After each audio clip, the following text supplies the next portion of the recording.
बिस्मिल्लाहिर्रहमानिर्रहीम। मेरी शादी घर वालों ने जबरदस्ती खाला की बेटी से करवाई, जिसकी स्कूल में ही किसी ने इज्जत लूट ली थी। शादी की रात ही मैंने अपनी बीवी की तरफ देखा तक नहीं। मुझे उससे शदीद नफरत हो रही थी। मैं मुंह लपेट कर सो गया। आधी रात को अचानक मेरी आंखें खुली तो देखा वो पलंग के पास जमीन पर बैठी किसी चीज पर झुकी हुई थी। मैंने करीब जाकर देखा तो पांव तले से जमीन निकल गई। पूरा घर फूलों से बिखरा पड़ा था। पूरे घर को गेंदे के फूलों और टिमटिमाते भर की कुमकुमों से सजाया गया था।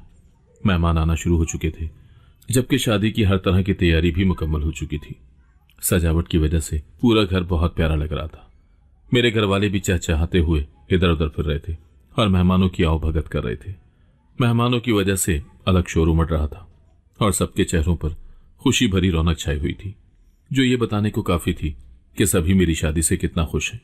लेकिन उन सबके बीच मैं खुश नहीं था, जिसकी सबसे बड़ी वजह मेरी खाला की बेटी नाजिया थी। वही नाजिया जिसके साथ मेरी शादी हो रही थी। मेरे घर वाले जबरदस्ती मेरी शादी नाजिया से करवा रहे थे। मैं नाजिया को पसंद नहीं करता था, ना ही उससे शादी करना चाहता था। और मेरी नापसंदीदगी की सबसे बड़ी वजह यह थी कि स्कूल में ही उसकी किसी ने इज्जत लूट ली थी। और मैं ऐसी लड़की से शादी कैसे कर सकता था जिसके पास उसका सबसे कीमती सरमाया ही मौजूद नहीं था। सबको लगता था कि ये सब एक हादसा था, लेकिन मुझे लगता था कि ये जो कुछ नाजिया के साथ हुआ उसमें नाजिया की मर्जी भी शामिल थी।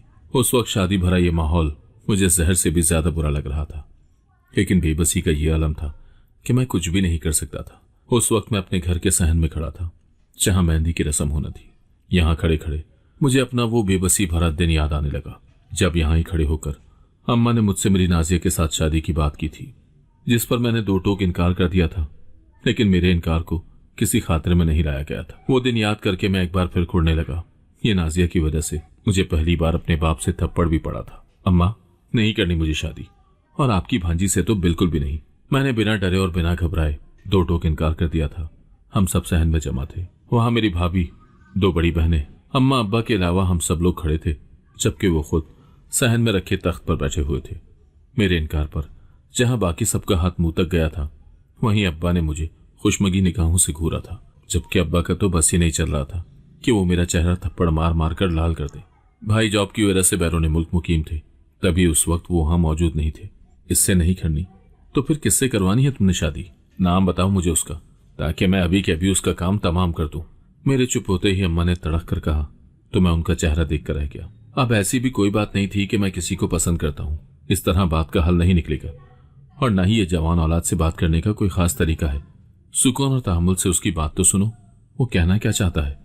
अब्बा ने नरमी से अम्मा को टोक कर कहा, जिस पर मैंने सुकून का सांस लिया कि कोई तो है जो मेरी बात समझ रहा है और मुझे सुनना चाहता है। तो ये जिस तरीके से बात कर रहा है वो तरीका ठीक है? कैसे दो टोक इनकार कर रहा है मेरी भांजी से शादी करने से? अरे बुराई ही क्या है उसमें? अच्छी प्यारी बच्ची है और काफी सुलझी हुई है, हर काम में माहिर और सुघड़ है, और सबसे बड़ी बात कि अपनी देखी भाली है। अम्मा ने अब की बार मुझे घूर कर कहा तो मैं गहरा सांस भरकर बोला, मैं एक गैरतमंद मर्द हूं, और एक गैरतमंद मर्द को इज्जत बहुत प्यारी होती है। मुझे भी इज्जत बहुत प्यारी है, लेकिन आपकी भांजी के पास वो इज्जत मौजूद नहीं है। वो दागदार है, और मैं ऐसी लड़की से शादी नहीं करना चाहता जिसका दामन दागदार है। मेरी तलखी से बोलने पर सहन में सन्नाटा सा छा गया। सब हैरानी और बेयकीनी से मुझे यूं घूर रहे थे जैसे उन्हें यकीन ही ना आया हो कि ये अल्फाज मैंने अदा किए हैं, वो भी अम्मा की लाडली भांजी के लिए। वो भांजी जिस पर अम्मा जान छिड़कती हैं।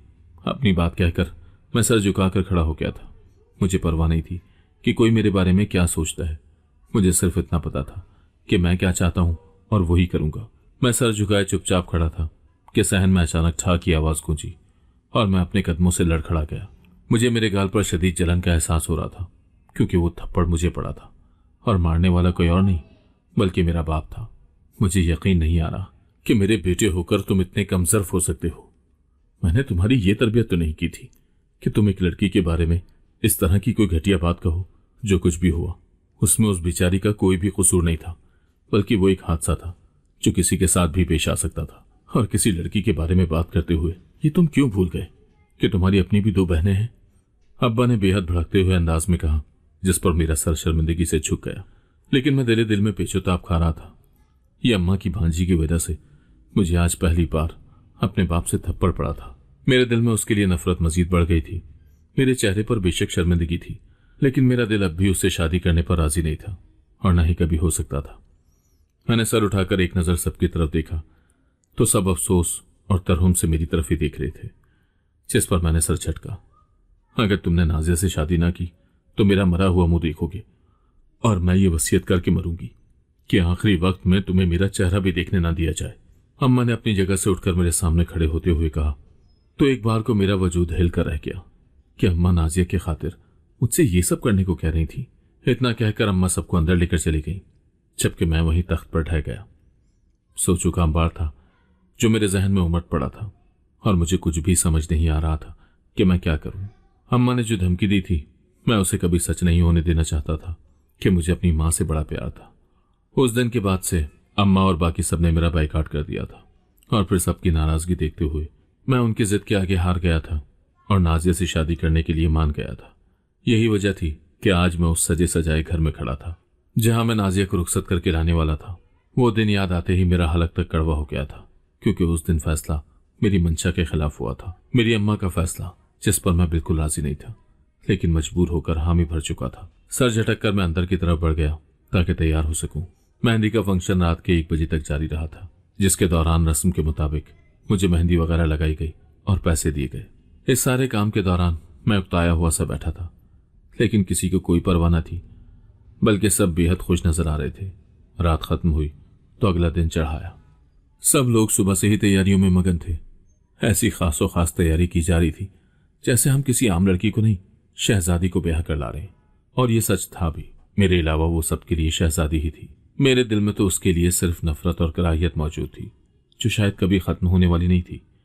और फिर वो वक्त भी आ गया जब मैंने निकाहनामे पर साइन करके उसे हमेशा के लिए अपनी बीवी बना लिया। और जाने कौन कौन सी रस्में अदा करने के बाद मैं उसे रुखसत करवाकर अपने घर ले आया, जो कि ना सिर्फ उसका ससुराल बल्कि उसकी खाला का घर भी था। कुछ रस्में अदा करने के बाद उसे मेरे कमरे में पहुंचा दिया गया। रात काफी हो चुकी थी और सब थक गए थे। मैं बाहर सहन में चला आया कि मेरा कमरे में जाने का बिल्कुल भी दिल नहीं कर रहा था, खासतौर पर अब जब वहां नाजिया मौजूद थी, वो लड़की जो अपनी इज्जत महफूज नहीं रख सकी थी। मैं सहन में बैठा सिगरेट पर सिगरेट फूंकता जा रहा था, लेकिन जहनी खलफशा था कि खत्म होने का नाम ही नहीं ले रहा था। दिल कर रहा था कि सब कुछ तबाह बर्बाद करके रख दूं, लेकिन उससे भी अपना ही नुकसान होना था, किसी और का क्या जाना था। अभी मुझे सहन में कुर्सी पर बैठे 5 मिनट ही गुजरे थे जब अचानक किसी ने मेरे कंधे पर पीछे से हाथ रखा।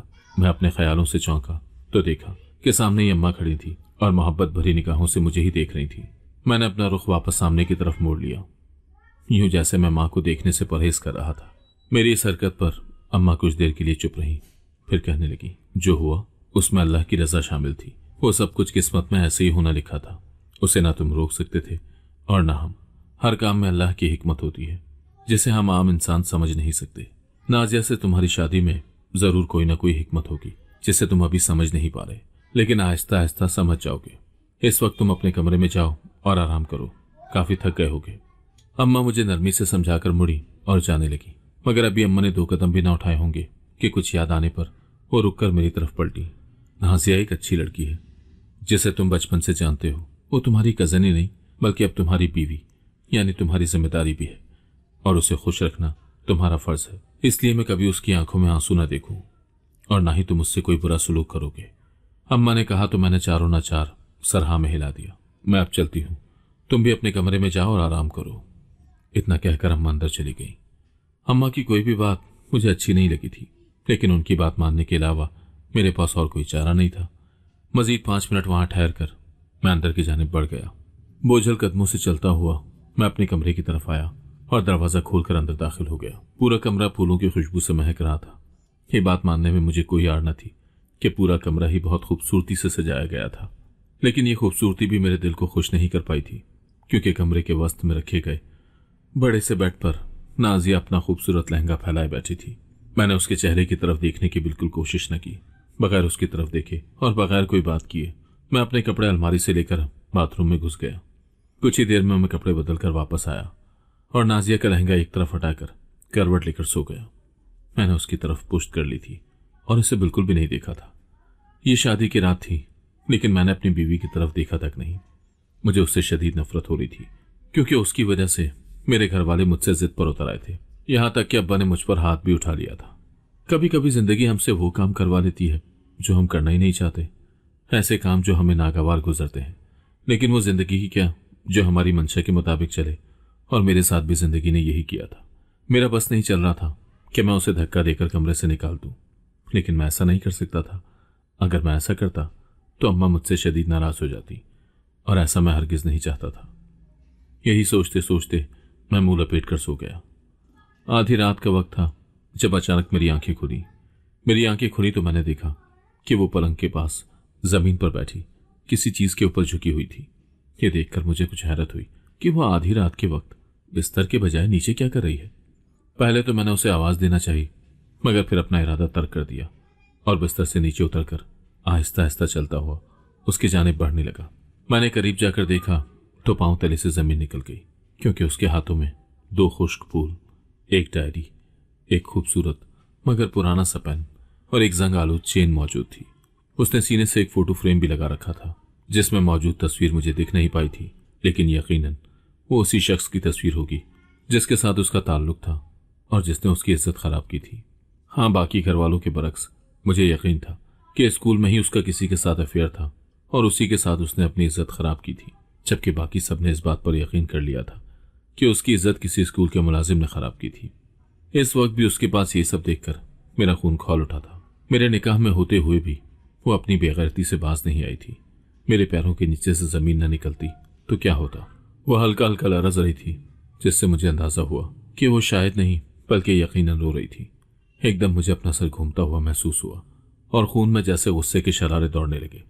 गैरत ने एकदम जैसे जोश मारा हो और मैंने आगे होकर झुककर उसे बाजू से पकड़कर झिझोड़ते हुए अपने सामने खड़ा कर लिया। वो अभी तक अपने उरूसी जोड़े और हुलिये में मौजूद थी। मेकअप भी वैसे का वैसा ही चेहरे पर मौजूद था। हाँ, काजल जरा रोने के बायस फैल गया था और बाल भी जरा बिखरे हुए थे। रोने के बायस उसकी नाक और चेहरा सुर्ख हो रहे थे। उसकी आंखों में एक ऐसी बेबसी और दुख था जिसे देखकर कुछ पलों के लिए मेरे दिल में उसके लिए हमदर्दी जाग उठी, लेकिन फौरन से पेशतर नफरत का एहसास वापस आ गया। वो जो पहले ही रोने के बायस हलकान हो रही थी, मेरे यूं झटका देकर खड़ा करने से लड़खड़ा सी गई, मगर फिर खुद को संभाल कर मुझे देखने लगी। क्या है ये सब? मैंने गुस्से से भड़कते हुए पूछा। उसने अपनी लाल होती भीगी आंखें मेरी आंखों पर गाड़ दी।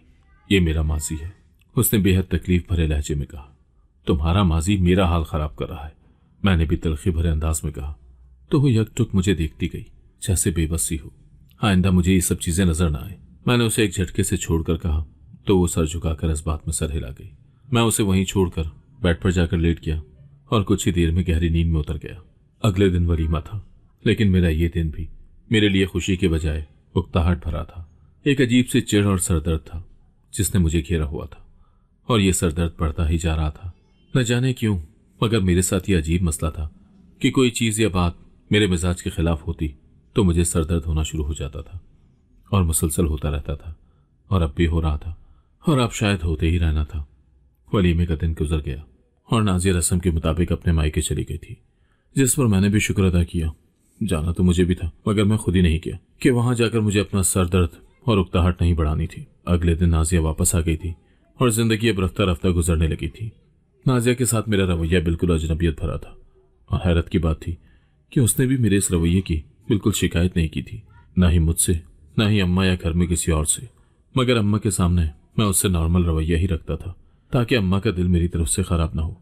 नाजिया एक जीती जागती इंसान थी जो बेहद खूबसूरत थी, मगर बेहद खामोश, संजीदा और दुनिया से उकताई हुई सी। उसकी आंखें बेहद सर्द थी, यूं जैसे कोई तेज सर्द लहर उसकी आंखों में जम सी गई हो। मैट्रिक के बाद मेरा एक्सीडेंट हुआ था, जिसके बाद मैंने कहीं भी आना जाना छोड़ दिया था। तब के बाद से मैंने शादी के वक्त ही नाजिया को देखा था, वो भी अपनी बीवी के रूप में। एक बात जो मैंने नोट की वो ये थी कि शादी की रात के बाद से नाजिया ने कभी मेरी तरफ देखने की कोशिश नहीं की थी। हम एक ही छत और एक ही कमरे में मियाँ बीवी होने के बावजूद 2 अजनबियों की तरह रह रहे थे। आहिस्ता आहिस्ता मैं ये सोचने लगा कि मुझे किस तरह ये शादी खत्म करनी है, वो भी बगैर बुरा बने, क्योंकि मैं सारी जिंदगी नाजिया के साथ नहीं गुजार सकता था। एक रात मैं कमरे में आया तो देखा कि नाजिया जायनमाज पर बैठी हुई रो रो कर दुआ मांग रही थी। उसके अल्फाज सुनकर मैं हिलकर रह गया। या अल्लाह, उसके दिल में मेरे लिए रहम डाल दे, इस निकाह की बरकत से उसके दिल में मेरे लिए मोहब्बत डाल दे, उसे मुझसे नफरत ना हो, वो मुझे अपनी जिंदगी से बेदखल न करे, उसके दिल में मेरे लिए हमदर्दी डाल दे कि वो मुझे खुद से दूर न करे। उसके दिल से मेरे लिए मौजूद सारी नफरत निकाल दे। वो रो रो कर बस बार बार यही कही जा रही थी। ये सुनकर मैं सन्नाटे में आ गया और सोचने लगा कि क्या वाकई में उससे इतनी नफरत करता था कि वो बेबसी से खुदा से ऐसी दुआएं मांग रही थी। मेरे अंदर एक अजीब सी जंग शुरू हो चुकी थी। मेरी रातें और मेरे दिन बेचैन और बेसुकून हो चुके थे।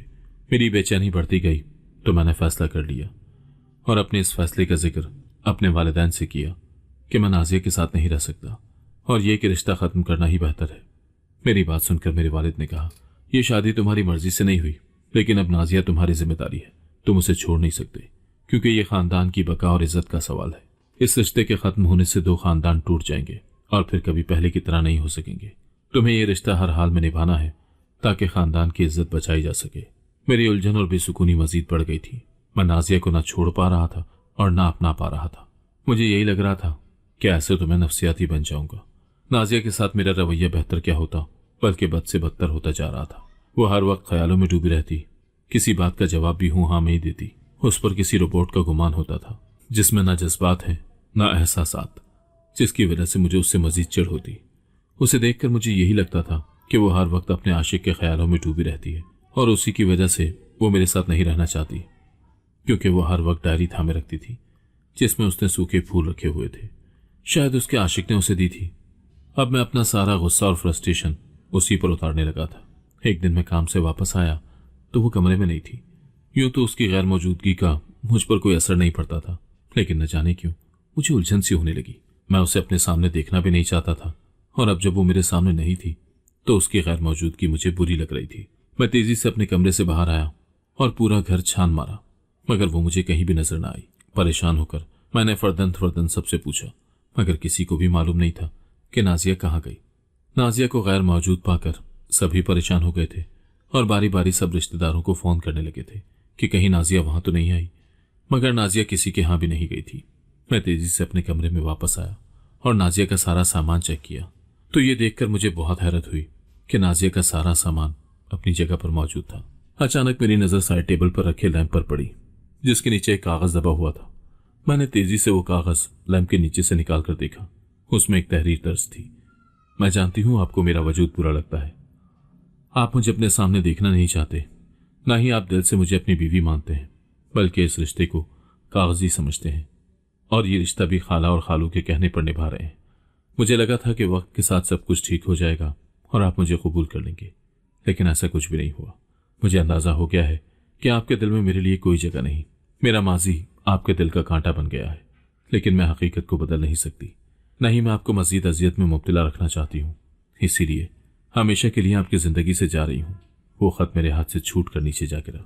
मैंने ऐसा तो बिल्कुल नहीं सोचा था कि वो यूं चली जाएगी। शायद मेरा रवैया उसके लिए बहुत तकलीफ देता, जिसको वो बर्दाश्त नहीं कर सकी। मैं परेशान सा होकर बाहर की तरफ भागा और बाहर निकल गया ताकि उसे ढूंढ सकूं। मैं सारी रात उसे पूरे शहर में ढूंढता रहा। जहां जहां उसके होने की उम्मीद थी वहां वहां गया, लेकिन उसका कोई अता पता न मिला। न जाने उसे जमीन खा गई थी या आसमान निकल गया था। परेशानी और फिक्र से मेरा बुरा हाल था। चाहे जैसी भी थी, वो मेरी बीवी थी जिसकी हिफाजत करना मेरी जिम्मेदारी थी। अगले दिन मैं शाम को नाकाम से घर आया तो सबकी तरफ से हजारों सवाल थे जो मुझसे किए जा रहे थे। मैंने बिना रोके सब कुछ बता दिया कि मेरा नाजिया के साथ कैसा रवैया था, जिसकी वजह से वो दिल बर्दाश्ता होकर चली गई। मेरी बात सुनकर सबने हैरानी और बेयकीनी से मुझे देखा, फिर मुझे लान तान करना शुरू कर दिया। सब कुछ तुम्हारी वजह से हुआ है। पहले तुम्हारी वजह से उसकी जिंदगी बर्बाद हुई, उसकी इज्जत चली गई, वो गुमसुम हो गई, मरने की कोशिशें करने लगी। तुम्हारी वजह से वो आगे नहीं बढ़ सकी, डॉक्टर बनने का अपना ख्वाब पूरा नहीं कर सकी, लोगों से डरने लगी, लोगों की बातें और ताने बर्दाश्त करने लगी, और अब तुम्हारी वजह से वो दरबदर हो गई है। अम्मा ने चीखते हुए और मेरे मुंह पर मुसलसल थप्पड़ बरसाते हुए कहा तो मेरा जहन साए साए करने लगा कि भला उसकी इज्जत जाने में मैं कैसे वजह बन सकता था। मेरी वजह से भला कैसे ये सब हुआ था। अम्मा अभी भी चीखते हुए कुछ कह रही थी और अब्बा उनको चुप करवाने की कोशिश कर रहे थे। अचानक न जाने क्या हुआ कि मेरे सर का दर्द बढ़ने लगा। मेरी आंखों के सामने धुंधला धुंधला सा मंजर लहराने लगा। एक लड़की के रोने चीखने और खुद को बचाने की फरियादें, उसके भागने की कोशिश मुझे याद आने लगी। मगर यह सब कुछ बहुत भयानक था, क्योंकि वो जिससे बचकर भाग रही थी वो मैं था, जो उसे पकड़कर उसकी इज्जत खराब करने की कोशिश कर रहा था। वो मैं ही था। फर्क बस ये था कि अब मैं जवां जहां मर्द था, जबकि तब मैं एक टीनेज लड़का। यह इंकिशाफ मेरे लिए जानलेवा था कि नाजिया की बर्बादी का जिम्मेदार मैं था, और फिर उसको कसूरवार समझने और उस पर जिंदगी तंग करने वाला भी मैं ही था। मुझे लगा कि मेरा सर फोड़े की तरह दुखने लगा है, और फिर अगले ही लम्हे मैं किसी कटे हुए शहतीर की तरह जमीन पर गिर गया। आहिस्ता आहिस्ता मेरा जहन अंधेरों में डूबता गया, जबकि मेरे घर वालों की चीखों पुकार भी मध्यम से मध्यमतर होते होते बिल्कुल खत्म हो गई। जब मुझे होश आया तो मैं अस्पताल में था। मैं नहीं जानता था कि मुझे कितनी देर बाद होश आया है, मगर मेरा सर मन भर से भारी हो रहा था, और जो दर्द था वो मेरी जान निकाल रहा था। एक हाथ पे कैनोला भी लगा हुआ था, जहां मुसलसल सुई की चुभन हो रही थी। मुझे अचानक सब याद आया कि मेरे बेहोश होने से पहले क्या हुआ था। मैं बेआवाज रोने लगा। अम्मी अब्बू मुझे होश में आता देखकर मेरे करीब आए, मगर मैं खामोशी से बस आंसू बहाता रहा। उन्होंने मुझे बताया कि मुझे माइनर हार्ट अटैक हुआ था। इससे पहले कि मैं कुछ कहता, अचानक टेबल पर पड़ा मेरा फोन बजने लगा। मैंने तेजी से फोन उठाया तो झटका लगने से मेरे दिमाग की चूलें हिल गई, मगर मैंने कोई परवाह न की। फोन पर कोई अजनबी था जो कह रहा था कि जिस बीवी को ढूंढने में तुम हलकान हो रहे हो, वो एक अस्पताल में जिंदगी और मौत के बीच झूल रही है। साथ ही उस अजनबी ने मुझे अस्पताल का पता भी दिया, मगर ये नहीं बताया कि वो था कौन। मैं बिना देरी किए और बिना किसी को कुछ भी बताए बाहर भागा और उस अस्पताल में पहुंच गया जहां वो आईसीयू में मौजूद थी। वो काफी कमजोर लग रही थी, चेहरा भी काफी जर्द जर्द सा हो रहा था। उसे अटेंड करने वाली डॉक्टर ने बताया कि वो डिप्रेशन की मरीज हो गई है, जिसकी वजह से उसकी हालत बिगड़ती जा रही है। वो बस आसिफ का नाम लेती रहती है और यही कहती रहती है कि आसिफ उसे कभी ना छोड़े, वरना वो मर जाएगी।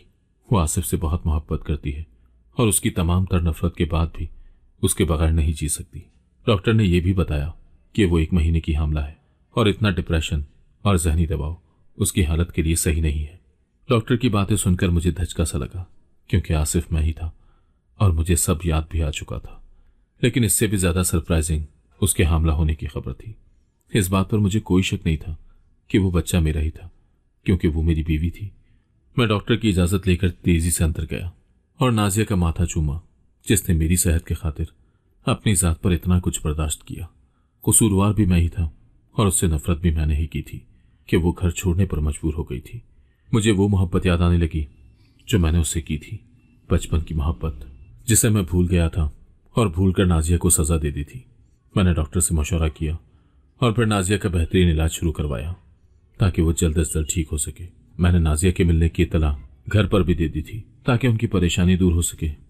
3 दिन वो अस्पताल में रही थी और 3 दिन ही नीम गुनूदगी की हालत में रही थी कि उसे यह भी अंदाजा नहीं था कि मैं उसके पास पहुंच गया हूं। मुझे फोन करने वाला भी एक डॉक्टर ही था, जिसने नाजिया के पर्स से ही मेरा फोन नंबर लेकर मुझे कॉल की थी। चौथे दिन मैंने नाजिया को डिस्चार्ज करवा लिया था। उसे जब मुकम्मल होश आया तो मुझे अपने सामने देखकर वो डरने के साथ साथ गुमसुम भी हो गई थी। मैं बगैर उसे कुछ भी कहे उसे घर ले आया था और वो चुपचाप चली भी आई थी। घर वालों ने पहले की तरह गर्मजोशी से इस्तकबाल किया था कि उसे कुछ भी बुरा न लगे, और फिर रात को मैंने उसे सुकून से सुला दिया था और फिर उसकी डायरी लेकर बैठ गया था, जिसमें उसने मुझसे अपनी मोहब्बत का मुतअद्दिद बार इजहार किया था। ये डायरी, सूखे गुलाब और चेन मैंने ही उसे गिफ्ट किए थे तब जब मैं टीनेज में था और नाजिया से बेहद मोहब्बत करता था। मुझे याद है बचपन से ही हमारा एक दूसरे के घरों में काफी आना जाना था, जिसकी वजह से हमारी आपस में काफी अच्छी दोस्ती थी और बड़े होने तक हम एक दूसरे को पसंद करने लगे थे और दोनों ही एक दूसरे से इजहार भी कर चुके थे। मैं नाजिया से 1 क्लास आगे था। स्कूल में फेयरवेल पार्टी थी।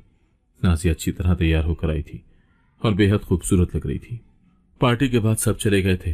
मैं भी उसके साथ निकलने लगा था कि मेरे मन में न जाने क्या समाई कि मैं उसे स्कूल की एक क्लास में वापस ले गया और उसकी इज्जत खराब करने की कोशिश की, जिस पर वो बहुत बुरी तरह मुजाहिमत करती। खुद को बचाने की खातिर भागने लगी, मगर मैंने उसे काबू में करके उसकी इज्जत खराब कर दी थी। और जब मुझे होश आया कि मैंने ये क्या कर दिया तो मैं बहुत बुरी तरह घबरा गया और उसे वहीं छोड़कर भागने लगा। जब बाहर सड़क पर मेरा एक्सीडेंट हो गया, उस एक्सीडेंट के बाद मैं बाल बाल मौत से बचा था, लेकिन मेरे दिमाग के पिछले हिस्से पर गहरी चोट आई थी कि मैं पहले की हर बात भूल गया था। डॉक्टर्स ने कहा था कि मुझे कोई धचका या सदमा लगा तो मेरा दिमाग डेड भी हो सकता है। यही वजह है कि जब नाजिया के मुजरिम का पता लगा तो किसी ने मुझे कुछ न कहा, न ही कभी इस बात का एहसास दिलाया कि उसका गुनहगार मैं हूं।